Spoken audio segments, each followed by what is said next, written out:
Hello, welcome to new lessons. मेरा नाम है आजाद और मैं लेकर आया हूँ क्लास 9 के टेक्स्ट बुक से लेसन 2, जिसका टाइटल है all about a dog. All about a dog का मतलब है सारा कुछ एक कुत्ते के लिए या कुत्ते के मुतालिक। इसके राइटर हैं A.G. गार्डिनर, जिनका पूरा नाम है Alfred George Gardiner. He was born in 1865 and died in 1946। 1865 में पैदा हुए और 1946 में इनकी मौत हुई। He was a British journalist and author. वो बर्तानिया के रहने वाले थे, इसलिए ब्रिटिश कहा जा रहा है। वो एक ब्रिटिश जर्नलिस्ट और ऑथर रहे हैं। His essays written under the pen name Alpha of the Plough are highly regarded. वो अल्फा ऑफ द प्लॉग के नाम से बहुत सारे एसेज लिखते थे, जिनको बहुत ज्यादा सराहना मिली है। His uniqueness lay in his ability to teach the basic truths of life. उनकी जो खास बात है वो इसमें है कि वो जिंदगी के बुनियादी छोटी छोटी बातों को, सच्चाइयों को, हकीकतों को बयान करते हैं, हमें सिखाते हैं, हमें बताते हैं, हमें सबक देते हैं in an easy and amusing manner, बहुत ही आसान अल्फाज में और दिलचस्प अंदाज में। The pillars of society, pebbles on the shore, many furrows and leaves in the wind are some of his well known writings. ये जो जितने नाम आपने भी पढ़े, ये सारे के सारे उनके मशहूर कारनामों में शुमार किए जाते हैं। ये सब उनकी मशहूर लेख हैं। इन दिस टेक्स्ट, ये जो टेक्स्ट है which is an edited version of Gardiner's essay of the same name. Gardiner का जो ओरिजिनल टेक्स्ट है इसी नाम से, उसमें चेंज करके ये एडिटेड वर्जन, एडिटेड बोलने का मतलब है चेंज, इसमें कुछ वर्ड्स की तब्दीली की गई, एडिटिंग करके, यानी कि वर्ड्स को थोड़ा सा चेंज करके कुछ अल्फाज को आसान बना के हमें दिया गया है पढ़ने। तो इस टेक्स्ट में द ऑथर ऑब्जर्व्स, ऑथर हमें ये बयान करता है How a bus conductor makes a lady go up, कि कैसे एक बस कंडक्टर वो मजबूर कर देता है, makes a lady go up, मजबूर कर देता है ऊपर जाने के लिए। कहाँ? To the uncovered top of a double decker bus। एक डबल डेकर बस है, यानी कि 2 मंजिला बस, जिसके ऊपर भी सीट्स होते हैं और नीचे भी सीट्स होते हैं।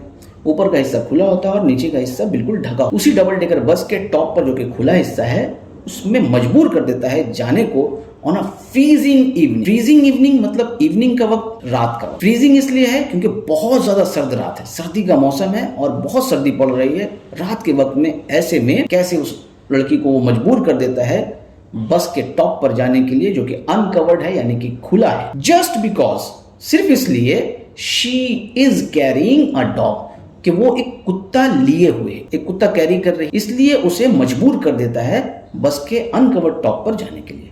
While watching the incident and its reaction among other passengers, अब ये पूरा वाकया देखने के दौरान और दूसरे पैसेंजर्स के दरमियान इसका रिएक्शन गौर करने के दौरान, the author wonders, अब ऑथर सोचता है, ऑथर का ये ख्याल है, whether rules should be tempered, कि क्या रूल्स को चेंज नहीं किया जाना चाहिए, with goodwill in order to make them more human, ताकि हम उसकी गुडविल के लिए, उनको और ज्यादा ह्यूमन बनाने के लिए, इंसानों की भलाई के लायक बनाने के लिए, हम क्या रूल्स में कुछ चेंजेस नहीं कर सकते? क्या हम उसमें कुछ तब्दीली नहीं ला सकते जहां इंसानों की भलाई की बात आए, ताकि इंसानों को ज्यादा से ज्यादा उस रूल से फायदा हो? अब बढ़ते हैं टेक्स्ट की तरफ। आई वॉज ट्रेवलिंग इन अ बस, मैं एक बस में सफर कर रहा था। It was a bitterly cold night.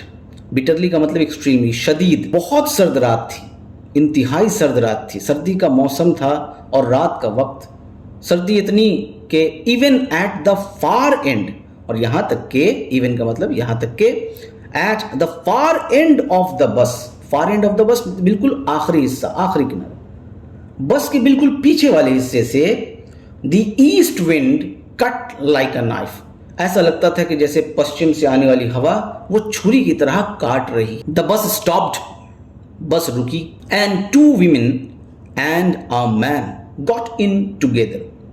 Together मतलब एक साथ। बस जैसे ही रुकती है, 2 औरतें और एक आदमी एक साथ अंदर आते हैं, यानी कि ये तीनों साथ में हैं। एंड फिल्ड, और भर देते हैं, द वैकेंट प्लेसेस, खाली जगहों को वो भर देते हैं, यानी कि खाली सीट्स पर वो बैठ जाते। द यंगर वुमन, यंगर जो छोटी वाली है, कंपैरेटिव डिग्री है यंग का, यानी कि जो 2 में छोटी है उम्र में, carried a little Pekinese dog, वो लिए हुई थी एक छोटा सा Pekinese dog. Pekinese dog some kind of toy dog जैसा होता है, बिल्कुल छोटा सा कद में, और उसकी आंखें मोतियों जैसी होती हैं। ये दरअसल पेकिंग एक जगह है जिसका मॉडर्न नेम बीजिंग है, पुराना नाम इसका पेकिंग है। ये चाइना के एक शहर में इस तरह के कुत्तों की नस्ल पाई जाती है, या वहीं से ये बिलोंग करते हैं। उसी कुत्ते की बात हो रही है, पिकनीज डॉग, जो कि चाइना के एक शहर से बिलोंग करता है। The conductor came in, conductor अंदर आया एंड टुक देयर फेयर, और उन लोगों का किराया लिया। देन हिज आई रेस्टेड, रेस्टेड से मुराद यहां पड़ी, उसकी आई यानी कि नजर, उसकी नजरें पड़ी on the beady eyed dog. ये जो मैंने अभी पहले कहा कि मोतियों जैसी आंख होती है पिग्नीज डॉग की, उसी चीज को यहां मेंशन किया गया है, बीडी आई यानी कि मोतियों जैसी आंखों वाले कुत्ते। कुत्ते के ऊपर जब उसकी नजर पड़ी है, नैरेटर कहता है I saw trouble coming up, मैंने देखा मुसीबत को आते, यानी कि वो समझ गया इंस्टेंटली, फौरन ही, कि अब एक मुसीबत आने वाली है, अब यहां पर एक झड़प होने वाली। This was the opportunity for which the conductor had been waiting, यही तो वो मौका था जिसके लिए वो इंतजार कर रहा था। दिस वॉज द अपॉर्चुनिटी, यही वो मौका था, फॉर विच जिसके लिए the conductor had been waiting, वो इंतजार कर रहा था। ऐसे ही मौकों की तलाश में तो वो रहता है। And he intended to make the most of it, और उसने ठान लिया, इंटेंड का मतलब होता है इरादा करना, ठान लेना। ही इंटेंडेड, और उसने ठान लिया, इरादा कर लिया, to make the most of it, ये फ्रेज इसका मतलब कि पूरा पूरा फायदा उठा, उसने इरादा कर लिया कि अभी इस मौके का पूरा वो फायदा उठाए। आई हैड मार्क्ड हिम, मैंने उसको मार्क किया, यानी कि एक बात उसके अंदर गौर की, एज द टाइप कि वो उस टाइप का है, हु हैड अ जनरल वेग ग्रीवेंस, जिसको एक खास, एक अजीब सी, अजीबोगरीब सी, अनजानी सी शिकायत होती है। वेग यानी कि अनजाना, जिसका पता ना हो, सर्टेनिटी ना हो, अनसर्टेन, एक अजीब सी, आम सी शिकायत होती है अबाउट एवरीथिंग, हर चीज को लेकर, यानी कि वो डिससेटिस्फाइड है अपने आप में, उसको किसी भी बात पे संतुष्टि या इत्मीनान नहीं है। He seemed to have a particular grievance, और उसको तो खास तौर से एक शिकायत मालूम होती है, उसके अंदर है, अगेंस्ट पैसेंजर्स, उन पैसेंजर्स के खिलाफ, who came and sat in, जो आते हैं और बैठ जाते हैं अंदर, in his bus, उसके बस में, while he shivered at the door, जबकि वो दरवाजे पर ठुठुर रहा होता है। शिवर का मतलब होता है कांपना, थरथराना, ठुठुरना, तो वो जबकि ठंड के मारे दरवाजे पर ठुठुर रहा होता है, कांप रहा होता है, और दूसरे पैसेंजर्स आते हैं उसकी ही बस में, बैठ जाते हैं इत्मीनान से। इसी बात की उसको कहीं ना कहीं शिकायत है, ग्रीवेंस है। You must take that dog out, he said, अब जैसे उसकी नजर पड़ी, उसने कहा लड़की को, you must take that dog out, तुम्हें ये कुत्ता बाहर ले जाना ही पड़ेगा। I shall certainly do nothing of the kind, of the kind इस तरह का, मैं इस तरह का कोई काम नहीं करने जा रही जो तुम बोल रहे हो। You can take my name and address, तुम चाहो तो मेरा नाम और एड्रेस ले सकते हो, यानी कि अगर मेरे खिलाफ शिकायत करना चाहो तो कर सकते हो, मैं तुम्हारा ऑर्डर नहीं मानने वाली। said the woman, उस औरत ने कहा, younger woman. She had evidently expected, evidently यानी कि obviously, पहले से ही जाहिरी तौर पर उसको पता था, उसको उम्मीद थी कि इसी तरह का चैलेंज उसको फेस करना पड़ेगा, इसी तरह का एक चुनौती, एक तरह का मुकाबला, एक तरह की झड़प उसके सामने पेश आएगी। एंड न्यू द रिप्लाई, और वो जवाब जानती थी। You must take the dog out, that's my order, तुम्हें कुत्ता बाहर ले जाना ही पड़ेगा, ये मेरा हुक्म है। कंडक्टर ने वापस उसको फिर कहा। तब लड़की कहती है, I won't go on the top of the bus, मैं नहीं जाऊंगी बस के टॉप पर, इन सच वेदर, ऐसे मौसम में, यानी कि इतनी सर्द रात में। I won't go, won't will not का कॉन्ट्रैक्शन, विल नॉट को शॉर्ट करके लिखा है वोंट, मतलब I will not go on the top of the bus in such weather, ऐसे मौसम में, इतनी सर्द रात में, जब सर्दी लग सकती है, जान को खतरा हो सकता है, मैं तो नहीं जाऊंगी बस के टॉप पर। इट वुड किल मी, क्योंकि मेरी जान चली जाएगी, बस के टॉप पर जाना ऐसे मौसम में, ये जान अपने खतरे में डालने के बराबर होगा। सेड द वुमन, उस औरत ने कहा कि भाई मैं तो नहीं जाऊंगी क्योंकि मेरी जान चली जाएगी। सर्टेनली नॉट, बिल्कुल नहीं। सेड हर लेडी कंपेनियन, उसके साथ वाली औरत ने कहा, हाँ हाँ बिल्कुल नहीं। You have got a cough as it is, तुम्हें तो यूं ही पहले से ही खांसी है, कफ है, सर्दी लगी है। इट्स नॉनसेंस, क्या बकवास बात है। सेड हर मेल कंपेनी, उसके साथी जो मर्द मेल हैं, उन्होंने कहा कि भाई ये तो बहुत बकवास बात तुम कर रहे हो, कि ये बिल्कुल बेकार बात है छत पे जाना है ऐसी सिचुएशन में। The conductor pulled the bell and the bus stopped, conductor ने ये सुनते ही क्या किया, बेल को पुल किया रस्सी के सहारे, एंड द बस स्टॉप्ड, और बस रुक गई। दिस बस डजंट गो ऑन, ये बस आगे नहीं जाएगी, until that dog is brought out। ये कंडीशनल सेंटेंस है। एक सेंटेंस देखिए, until के साथ जुड़ा है, शर्त लगी है कि जब तक नहीं कुत्ता बाहर निकाला जाता तब तक ये बस आगे नहीं चलेगी। He stepped on to the pavement, और वो उतर गया पेवमेंट पे, पेवमेंट यानी कि फुटपाथ, एंड वेटेड, और इंतजार करने लगा अपने हुक्म के माने जाने का, पालन किए जाने का। It was his moment of Triumph, ये उसकी जीत का लम्हा था, ये मौका उसकी जीत का था। हिज मोमेंट ऑफ ट्रायम्फ यानी कि उसकी जीत का मौका। उसे लग रहा था कि वो जीत गया है ये मुकाबला, ये चुनौती। He had the law on his side, और उसे ऐसा क्यों लग रहा था? क्योंकि उसके साथ उसका कानून था। वो कानूनी तौर पे तो ठीक बात कर रहा था, लेकिन एवरीबडी इन द बस, हर कोई जो बस में मौजूद था, was on the side of the lady and her dog, वो उस कुत्ते और उस लेडी की तरफ था, उनकी हमदर्दी में बातें कर रहा था। And they talked in raised voices, और वो लोग जो सारे बस में मौजूद थे, सब कोई बुलंद आवाजों से बातें कर रहे थे। कोई कहता था शेमफुल, बहुत शर्मनाक बात है। कोई कहता था कॉल द पुलिस, पुलिस को बुलाओ। लेट्स ऑल रिपोर्ट हिम, चलो उसकी शिकायत करते हैं।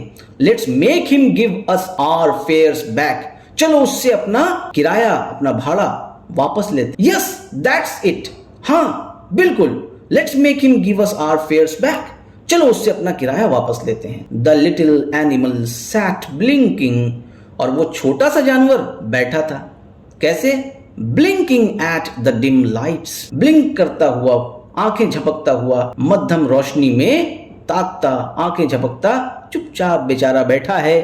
अनकॉन्शियस, अनजान, of the trouble he had caused, उस मुसीबत से जो उसने खड़ी की है। The conductor came to the door, conductor दरवाजे पर आया फिर से, यानी कि वो पेवमेंट से दरवाजे की तरफ आया। सम पैसेंजर्स डिमांडेड, अब उसे देखते ही कुछ पैसेंजर्स डिमांड करने लगे, उसे कहने लगे give us our fares back, कि हमें हमारा किराया वापस दो। You have engaged to carry us, तुमने तो सौदा किया हमें ले जाने का। You can't leave us here all night, तुम हमें यहां सारी रात नहीं छोड़ सकते। लीव का मतलब छोड़ना। नो फेयर्स बैक, अब जैसे ही पैसेंजर्स ने फेयर्स बैक की बात की तो कंडक्टर कहता है नो फेयर्स बैक, कोई किराया वापस नहीं किया जाएगा, सेड द कंडक्टर। कंडक्टर ने साफ साफ कहा। 2 or 3 passengers got out, 2-3 passengers बाहर चले आए। And disappeared into the night, और रात के अंधेरे में गायब हो गए। डिसअपियर का मतलब होता है गायब हो जाना। इनटू द नाइट यानी कि रात के अंधेरे में, यहां नाइट से मुराद रात का अंधेरा है। 2-3 पैसेंजर्स बस से उतरे, रात के अंधेरे में वो चलते गायब हो गए। The conductor turned on the pavement, अब कंडक्टर वापस फिर पेवमेंट पे चला आया। वेंट टू द ड्राइवर, फिर ड्राइवर के पास गया to have a talk with him, उससे कुछ बात करने के लिए। अनदर बस, एक और बस, the last on the road, जो कि बिल्कुल आखिरी थी उस रोज के लिए। रोजाना सड़क पे जितनी बसें चलती हैं उनमें से कोई एक आखिरी बस भी होती है जिसके बाद और कोई बस आपको नहीं मिली। ये वही बस की बात हो रही है यहां पर, कि जो आखिरी बस थी उस रूट में, वेंट बाय, अब वो बस भी चली जाती है, गुजर जाती है पास से। And it seemed indifferent, indifferent का मतलब होता है जो ध्यान न दे, गाफिल, लापरवाह। इट सीम्ड, और ये ऐसा लगा कि जैसे इनडिफरेंट है, इसे कोई परवाह नहीं, to the shouts of the passengers to stop, जो पैसेंजर्स इसको स्टॉप करने के लिए, बस को रोकने के लिए जो चिल्ला रहे थे, इसने वो बिल्कुल बात नहीं सुनी। इस बस ने कोई तवज्जो नहीं दी, बिल्कुल अनसुना कर दिया उन पैसेंजर्स की आवाज को। अ पुलिसमैन स्ट्रॉल्ड अप, एक पुलिसमैन टहलता हुआ आया। एंड लुक्ड इन, और फिर अंदर की तरफ देखा, बस के अंदर। एट द डोर, दरवाजे से, दरवाजे पे खड़ा होकर अंदर की तरफ झांकने लगा। The passengers burst out with indignant protests and appeals. Indignant का मतलब है यहाँ पर एंग्री, जो गुस्सा भर रहा था, अब उसके खिलाफ वो प्रोटेस्ट करने लगे, अपनी अपील करने लगे, पुलिसमैन से कहने लगे कि आप उसको समझाइए, कंडक्टर को। पैसेंजर्स ने अपना सारा गुस्सा निकाल दिया और सारे प्रोटेस्ट और अपील्स उसके सामने किए, उसी पुलिसमैन के सामने। तब वो पुलिस वाला क्या कहता है, well he has got his rules you know. अच्छा देखिए, उसके साथ तो उसका कानून है, वो कानून के हिसाब से तो सही बात कर रहा है, ये पुलिसमैन कह रहा है। ही सेड जीनियली, बहुत ही नरमी से, आजिजाना लहजे में कहा उस पुलिस वाले ने कि भाई देखिए उसके साथ उसका कानून है, मैं कुछ नहीं कर सकता। देन ही वेंट अवे, फिर वो चला गया, दूर चला गया। To stand a few yards down the street, सड़क पर कुछ गज दूर जाकर खड़ा होने के लिए वो चला गया। There he was joined by 2 more constables, वहां वो ज्वाइन किया गया 2 और कॉन्स्टेबल्स के जरिए, पैसिव वॉइस में है, यानी कि 2 और कॉन्स्टेबल्स ने उसी पुलिसमैन को ज्वाइन किया। वहां पर कुछ दूरी पर वो सारे पुलिसमैन खड़े थे। Still the little dog ब्लिंक्ड at the lights, अभी भी वो छोटा सा कुत्ता लाइट्स को देखकर अपनी आंखें झपका रहा था। And the conductor walked to and fro, और वो कंडक्टर बिल्कुल यहां से वहां टहल रहा था, like a captain in the hour of victory, जैसे कि कैप्टन जीत के वक्त बिल्कुल शान से आना जाना करता है। अ वुमन पैसेंजर्स वॉइस रोज, तभी एक औरत की आवाज, जो एक मुसाफिर औरत उसमें सवार है, यानी कि उसकी आवाज आई। अबव द गेल, बिल्कुल तूफान की तरह। Threatening the bus conductor, bus conductor को धमकाते हुए एक आवाज तूफान की तरह उसकी उठी, सुनाई दी। औरत ने तो पूरा दम लगाकर उस बस कंडक्टर को धमकाने की कोशिश की, लेकिन उस पर कोई असर नहीं पड़ा। He was cold as the night. Passenger, lady passenger, जो वुमन पैसेंजर है, उसकी आवाज भले ही तूफान की तरह हो, लेकिन उस बस कंडक्टर का बिहेवियर कैसा था? बिल्कुल कोल्ड। रिएक्शन कैसा था उसका? बिल्कुल कोल्ड एज द नाइट, जैसे कि वो सर्द रात की तरह बिल्कुल ठंडा था। And hard as the pavement, और पेवमेंट की ही तरह बिल्कुल सख्त, यानी कि अपने इरादे में बिल्कुल सख्त था। जो उसने इरादा कर लिया था कि बस आगे नहीं चलेगी, नहीं चलेगी, और उसे फर्क बिल्कुल नहीं पड़ रहा था उस औरत की बातों। She expressed her anger to the 3 policeman. अब उसने उन 3 पुलिस वालों के ऊपर भी अपना गुस्सा निकाला। Who stood up the street watching the drama, जो सड़क पर खड़े होकर ये सारा तमाशा देख रहे थे। वॉच मतलब देखना हो। देन शी केम बैक, फिर वो वापस आई, यानी कि पहले वो उन 3 पुलिस वालों के पास गई, उनसे भी बहुत कुछ बोला, और फिर वो वापस आई बस के पास। कॉल्ड हर कंपेनियन, और अपने साथी को आवाज दी, आवाज लगाई। एंड वैनिश्ड, वैनिश का मतलब गायब हो जाना, और गायब हो गई, यानी कि रात के अंधेरे में नजर नहीं आया कि वो किधर चली गई। द बस वॉज एम्प्टीइंग, बस खाली होती जा रही थी। I will go to the top, मैं ऊपर जाऊंगी, said the young lady with the dog. अब वो लेडी जो कुत्ता लिए हुई थी, उसने कहा कि मैं ऊपर जाऊंगी। एट लास्ट, आखिर में उसने बात मानी कि ठीक है मैं जा रही हूँ। यू विल हैव न्यूमोनिया, तुम्हें निमोनिया हो जाएगा। द मैन सेड, उसके साथ जो वो मेल कंपेनियन था, उसने कहा कि तुम्हें तो निमोनिया हो जाएगा, सर्दी इतनी है, अगर तुम बस के टॉप पर गई तो तुम्हारी तबीयत खराब हो सकती है, निमोनिया हो जाएगा। When she had disappeared up the stairs, जब वो गायब हो चुकी सीढ़ियों पर, यानी कि नजर से ओझल हो गई, सीढ़ियों पर ऊपर चढ़ रही है, तो नीचे से कंडक्टर देख रहा है। जब तक कंडक्टर की नजर से वो गायब नहीं हुई, ओझल नहीं हुई, वो अंदर नहीं आया। जब वो जा चुकी सीढ़ियों से ऊपर, तब द कंडक्टर केम बैक, वापस आता है। एंड पुल्ड द बेल, और वापस घंटी को खींचा। अब ये जो पुल किया, ये चलने के लिए बस के। द बस वेंट ऑन, बस चलने लगी। He stood triumphant while his conduct was criticized in his face by the passengers.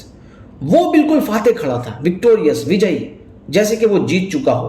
जबकि his conduct, उसका ये किया गया काम, उसका ये अमल, कंडक्ट का मतलब अमल, काम, जो काम उसने किया उसके लिए he was criticized, उसको तनकीद की जा रही थी, उस पर उल्टी सीधी बातें वो सुन रहा है अपने उस काम पर, अपने उस कंडक्ट पर, अपने एक्शन पर। In his face, बिल्कुल अपने मुंह पर, अपने सामने लोगों को बोलता सुन रहा है। बाय द पैसेंजर्स के जरिए वो अपने सामने ही, अपने मुंह पर ही क्रिटिसाइज किया जा रहा है, लेकिन फिर भी वो स्टूड खड़ा है ट्रायम्फेंट, विजयी होकर, विक्टोरियस। उसे कोई फर्क नहीं पड़ रहा, उसे लगता है कि वो जीत चुका है। Then the bus developed engine trouble, तभी बस में एक इंजन ट्रबल आ गया। डेवलप्ड इंजन ट्रबल आ गया, यानी कि इंजन में खराबी आ गई। And the conductor went to the help, और कंडक्टर फिर हेल्प के लिए गया ऑफ द ड्राइवर की मदद करने गया इंजन को ठीक करने में। इंजन को ठीक करना कोई आसान काम था नहीं। It was a long job, मतलब बहुत लंबे वक्त का काम था। मीनवाइल, इसी दौरान, the lady with the dog, वो लड़की जो कुत्ता ली हुई है, वो उसी कुत्ते के साथ स्टोल डाउन, वो चुपके से, चोरी से नीचे आ गई द स्टेयर, सीढ़ियों से। And re entered the bus, और बस में वापस बैठ गई, वापस घुस गई। When the engine was put right से मुराद यहाँ जब ठीक किया गया, जब इंजन ठीक हो गया, ठीक कर दिया गया, the conductor came back, conductor जो है वो वापस आता है। एंड पुल्ड द बेल, और उसने फिर घंटी बजाई। Then his eye fell on the dog, अब वापस से फिर उसकी नजर पड़ती है उसी कुत्ते पर। वो देखता है कि ये लड़की तो फिर कुत्ता लेकर बस के अंदर आ चुकी है। And his hand went to the bell rope again, और वापस फिर उसका हाथ सीधे घंटी वाले रस्सी की तरफ जाता है। द ड्राइवर लुक्ड राउंड, अब फिर से आवाज सुनकर ड्राइवर भी मुड़कर देखने लगता है कि अब क्या हुआ। The conductor pointed to the dog, अब कंडक्टर कुत्ते की तरफ इशारा करके बताता है कि देखो फिर से कुत्ता है यहाँ पर। एंड द बस स्टॉप्ड, और फिर से बस रुक जाती। द होल स्ट्रगल, अब ये पूरा एक तरह का स्ट्रगल था दोनों के दरमियान, उस लेडी और कंडक्टर के बीच में, began all over once again, वो फिर से शुरू हो गया, बिगैन शुरू हो गया, ऑल ओवर वंस अगेन फिर से। The conductor walked on the pavement, अब फिर से कंडक्टर टहलने लगा, चलने लगा पेवमेंट पर। The little dog ब्लिंक्ड at the lights, little dog वो छोटा सा कुत्ता, पिकनीज डॉग, वो बेचारा मध्यम रोशनी को ताक रहा है और उस पर अपनी आंखें झपका रहा है। The lady again declared, lady ने फिर कहा कि that she would not go to the top, bus के टॉप पर नहीं जाएगी। एंड फाइनली वेंट, लेकिन फिर आखिरकार में चली जाती है। तो जो कुछ पहले हुआ था वो दोबारा दोहराया जाता है। The bus was soon empty, बस लेकिन अब खाली होती जा रही थी। नरेटर कहता है and I was the last passenger, और मैं आखिरी पैसेंजर था लेफ्ट बिहाइंड, जो पीछे छूट गया, यानी कि मैं अकेला बचा पैसेंजर था। I have got my rules, the conductor said to me. तो जब देखा कि ये लास्ट पैसेंजर है नरेटर, इसको कंडक्टर ने सोचा कि कुछ बोला जाए, इससे बात की जाए। बोलता है आई हैव गॉट माई रूल्स, देखिए मुझे कानून मानना पड़ता है, मुझे कुछ कानून दिए गए हैं। I have got my rules, मेरे पास मेरे अपने कानून हैं। The conductor said to me, narrator कहता है कंडक्टर ने ये बात मुझसे कही। He had won his victory, वो अपनी जीत हासिल कर चुका था। पहला जो वन है उसका मतलब वो हासिल कर चुका था, और विक्ट्री यानी कि जीत। But felt that he would like to justify himself to somebody, हालांकि वो अपनी बात मनवा चुका था, वो जो ऑर्डर दे रहा था उसने उसी पर उस लड़की को मजबूर किया। बट फेल्ट, लेकिन उसको महसूस हुआ, उसको ये अंदर से एहसास जरूर हुआ that he would like to justify himself to somebody, कि उसे अपने आप को सही ठहराने की जरूरत है किसी के सामने, किसी को तो वो अपनी बात कहे कि वो क्यों सही है। तब नरेटर देखिए बहुत अच्छी बात कहता है, ये लास्ट पैराग्राफ बहुत इंपॉर्टेंट है। रूल्स आई सेड, नरेटर कहता है मैंने कहा रूल्स, कवानीन आर नेसेसरी थिंग्स, बहुत जरूरी चीजें हैं, ये तो बहुत जरूरी है। इंसान की जिंदगी में कवानीन का होना बहुत जरूरी है, कायदा कानून मानना पड़ेगा। Some are hard and fast rules, कुछ तो बहुत सख्त रूल्स हैं, बहुत अहम रूल्स हैं। Like the rule of the road, जैसे कि सड़क का कानून, जो रूल ऑफ द रोड है, ट्रैफिक रूल्स हैं, वो तो बहुत हार्ड एंड फास्ट रूल्स हैं, वो बहुत इंपॉर्टेंट हैं और बहुत सख्त भी हैं। Which can not be broken without danger to life and limb, जो कि तोड़ा नहीं जा सकता उन कवानीन को, विच से मुराद वो कवानीन, वो rules, can not be broken, वो तोड़ा नहीं जा सकता, ऐसे रूल्स तोड़े नहीं जा सकते without danger to life and limb, बिना जान हाथ को अपने खतरे में डाले हुए। या तो आपके जिस्म को नुकसान पहुंचेगा, आपके हाथ पैरों, लिम्ब का मतलब होता है हाथ पैर, जब तक आपके हाथ पैरों को या जान को जोखिम में न डाला जाए आप वो कवानीन नहीं तोड़ सकते। यानी कि अगर कानून तोड़ेंगे, रूल ऑफ द रोड तोड़ेंगे, तो आपको खतरा हो सकता है लाइफ का या लिम्ब का। But some are only rules for your guidance, लेकिन कुछ कानून जो सिर्फ आपकी रहनुमाई के लिए होते हैं। गाइडेंस का मतलब होता है रहनुमाई। Like the rule of about the dogs, जैसे कि कुत्तों के लिए जो कानून है। देखिए यहां बोलने का मतलब यह है कि जो कुत्ते का कानून है वो सिर्फ आपको समझने के लिए दिया गया है, कि उसको कॉमन सेंस वहां पर यूज करके उसको अप्लाई करें। यही बात वो आगे बोल भी रहा है, you can use your common sense here, आप यहां अपना कॉमन सेंस इस्तेमाल कर सकते हैं। They are meant to be observed in the spirit, इसको अपने दिमाग से सोचने की जरूरत है इस कानून के मामले में, नॉट इन द लेटर। सिर्फ वर्ड्स को मानने की जरूरत नहीं है, बल्कि उसके मकसद को समझने की जरूरत है। स्पिरिट से मुराद आप यहाँ उसका मकसद ले सकते हैं, उन कवानीन का जो पीछे का मकसद है, कानून बनाने के पीछे एक मकसद हो, क्यों वो कानून बनाया जाए, उसको समझने की जरूरत है, सिर्फ उनके शब्दों को या अल्फाज को नहीं, क्योंकि उसको मानना है for the comfort of the passengers, passengers के आराम के लिए, कि पैसेंजर्स को कैसे आराम होगा, उसी लिए ये रूल्स बनाए गए हैं, उसी हिसाब से इसको अप्लाई करना। You have kept the rule, आपने ये कानून तो माना, इसका पालन किया, इस पर अमल किया, बट ब्रोकन इट्स स्पिरिट, लेकिन इसकी रूह को, इसके मीनिंग को, इसकी असल जो मकसद है इसका, उसको आपने तोड़ दिया, खत्म कर दिया, नुकसान पहुंचाया। रूल को आपने भले ही माना, लेकिन इसका स्पिरिट, इसका जो मकसद था वो पूरा नहीं हुआ। You should mind your rules with a little goodwill and good temper, आपको अपना रूल्स मानना चाहिए। You should mind your rules, आपको अपना रूल मानना चाहिए, अपने जो कवानीन आपको दिए गए हैं उसको फॉलो करना चाहिए। विद अ लिटिल गुडविल, थोड़े और नेक नियति के साथ, गुडविल के साथ, एक भले काम की नियत के साथ, एंड गुड टेम्पर, और अच्छे बिहेवियर के साथ, अच्छे मिजाज के साथ। ही टुक इट वेरी वेल, उसने ये बात बड़े अच्छे से ली। इट से मुराद वो बात जो इसने पूरे उस पैराग्राफ में बताई, यानी कि कंडक्टर ने उसकी बात को समझा। And when I got off the bus, और जब मैं उतरा, कंडक्टर को जब ये पूरी बात कह देता है और आखिरी पैसेंजर चूंकि ये बचा था, ये उतरता है बस से, तब उसको बस कंडक्टर कहता है, he said good night quite amiably, बहुत ही मोहब्बत से इन अ फ्रेंडली मैनर वो उसको कहता है गुड नाइट। और इस तरह से ये कहानी खत्म हो जाती है। बहुत अच्छा सबक इसमें हमें मिला है कि हमें कवानीन तो मानने चाहिए लेकिन उसके मकसद को समझना चाहिए और अकॉर्डिंग टू द सिचुएशन उसको अप्लाई करना चाहिए। मुझे उम्मीद है ये आपने ये लेसन अच्छी तरह से समझ लिया होगा। अब इसके बाद कोई दुश्वारी आपको नहीं होगी। अगर फिर भी आपको डाउट है किसी लाइन में, किसी सेंटेंस में या किसी फ्रेज में, तो आप इस वीडियो को दोबारा देख लीजिए। मुझे यकीन है कि आपको बात समझ आ जाएगी। इस वीडियो को जरूर लाइक करें, शेयर करें अपने दोस्तों के साथ और चैनल पर अगर नए हैं तो जरूर सब्सक्राइब करें। Thank you for watching this video.